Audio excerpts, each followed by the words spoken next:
Look at your wrist for a second. Not the skin, not the veins you can barely see. Look deeper than that, into the idea that beneath this thin layer of flesh, something ancient is moving. Something older than your language, older than your religion, older than your name. Carl Jung believed that human beings do not enter the world empty. We arrive carrying a weight, a silent inheritance, a psychological echo he called the collective unconscious. Most people assume this inheritance lives in dreams, symbols, myths, and childhood memories. But what if part of it lives somewhere more literal? What if the past is not only inside your mind, but inside your blood? Because blood is not just a red liquid that keeps you alive. It is a biological signature, a coded history, a living archive that survived predators, famine, disease, migration, war, and extinction-level fear. Every drop inside you is a continuation of something that refused to die.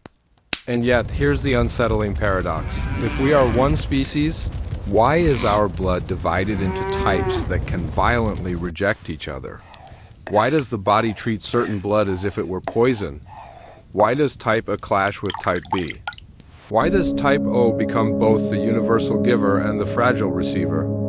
Why does the immune system turn into a weapon the moment the wrong blood enters the wrong body? To understand this, stop thinking of blood as a simple substance. Imagine it as a microscopic border system. Your red blood cells are like vehicles carrying oxygen across the country of your body. Your white blood cells are the soldiers and police. But the real power lies in something smaller, tiny molecular markers sitting on the surface of your red blood cells. These are antigens. Think of them as passports. They tell your immune system what belongs and what doesn't. When the wrong blood enters, your body doesn't hesitate. It doesn't negotiate. It declares war. It attacks. It clumps. It destroys. It's not rational. It's primal, and that primal reaction is the first clue. Because your immune system is not just defending you from today's world. It is defending you with instincts shaped by ancient worlds. Worlds where one infection could wipe out a tribe. Worlds where a small cut could become a death sentence. Worlds where survival wasn't motivational, it was everything. Your blood type is not a personality label, but it is a biological adaptation. A response to a pressure that your ancestors faced so intensely that nature carved the answer into your cells. Start at the beginning. The oldest signature. Blood type O. Type O is often described as the original blueprint, the foundation, the baseline. It is statistically the most widespread across the planet, as if the earliest human line carried it before the species fractured into different survival strategies. If you carry type O, you carry the legacy of a world before agriculture, before cities, before walls, before law. A world where human beings lived closer to animals than to governments, where food was hunted, not bought, where survival required aggression, endurance, speed, and the ability to recover fast. In a cinematic sense, type O is the archetype of the hunter, the one who wakes up and moves, the one who doesn't ask permission from the world.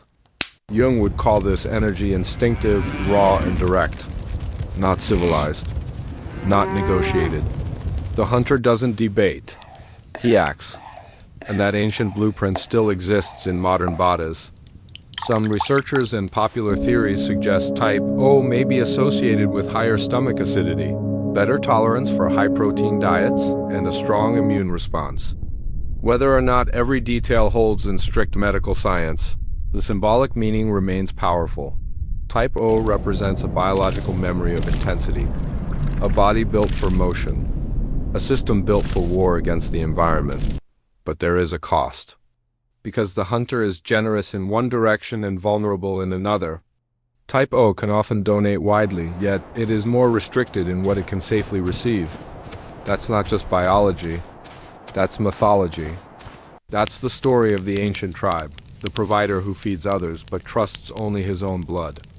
The one who supports the group but cannot easily accept support from outsiders. Then something changed. And this is where the human story becomes tragic, beautiful, and terrifying. The great herds declined. The climate shifted. The old way of life began to fail.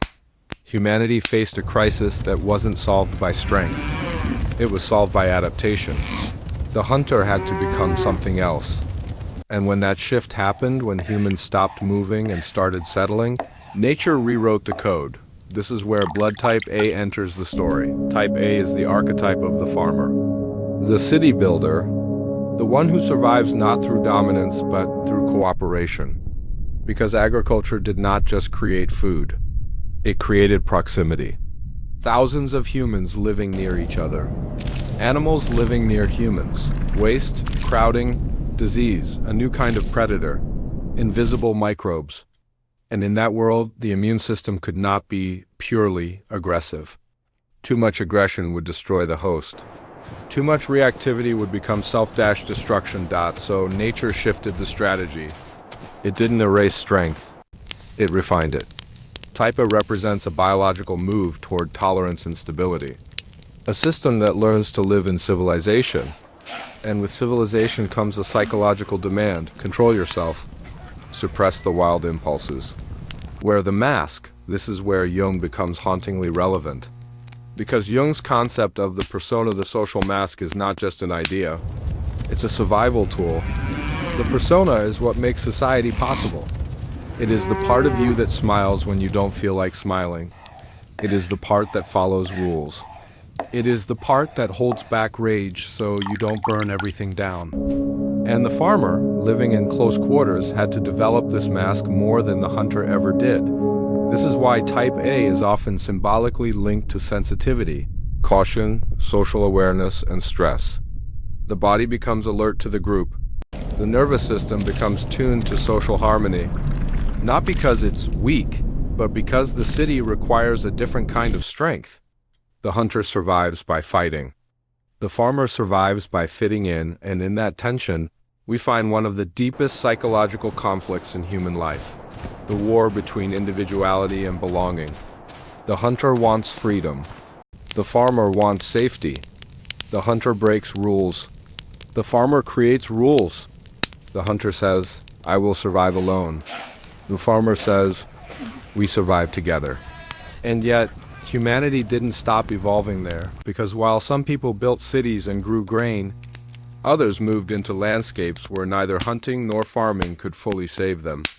Cold regions, high mountains, endless steppes, places where survival demanded flexibility, movement, endurance, adaptation. And out of that harsh reality, emerged blood type B. Type B is often described as the nomad, the wanderer, the one who survives by becoming fluid.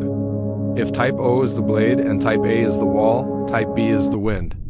It doesn't resist change. It becomes change.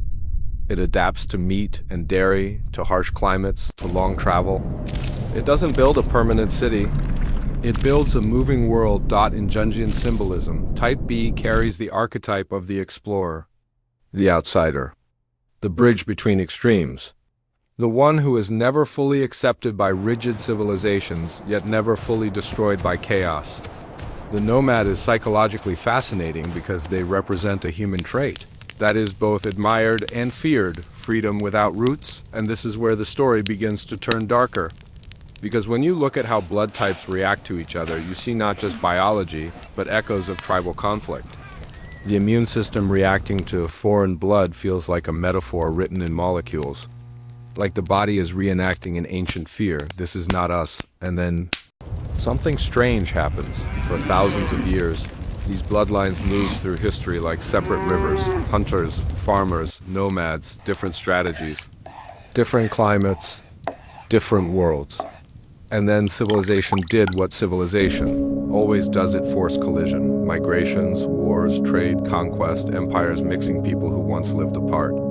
And from this chaos, nature produced something that feels almost symbolic in its timing. Blood type, a BAB, is the newest major blood type. And even if we strip away the exaggerations, one thing remains true. AB represents fusion. It is the merging of two ancient codes. The antigens of A and the antigens of B in the modern world. AB is rare. It carries a sense of being between. Not fully one thing, not fully another. Biologically, it is the universal receiver able to accept blood from all abotypes. But it is also limited in donation, like a paradox. It can take from everyone, but give to few. And if you've ever felt like modern life is exactly that, absorbing everything, belonging nowhere, then AB becomes more than a medical classification. It becomes a metaphor for the modern psyche.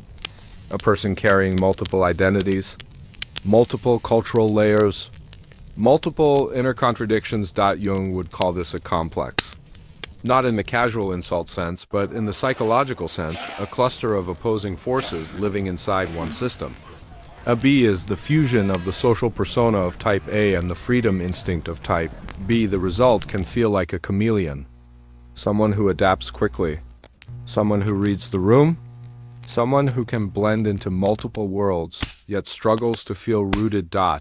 And this is the hidden theme of blood types when viewed through a Jungian lens. Each one reflects a survival story.